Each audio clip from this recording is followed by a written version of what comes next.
আমাদের এখানে Samirul tea stall রয়েছে।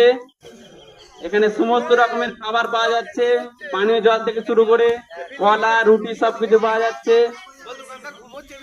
দোকানদার ঘুমিয়ে গেছে, বেচাকেনা খুবই হালাত খারাপ। একটু তুলাতে হবে দোকানদারকে, জাগিয়ে আপনারা খেতে পারেন। দূর দূরান্ত থেকে আগত সমস্ত টিমকে জানানো যাচ্ছে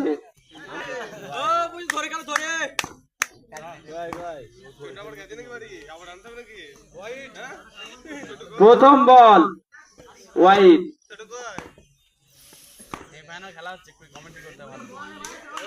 খুব সুন্দর বল করছে মেমারির এক ভাই। চারটি রান।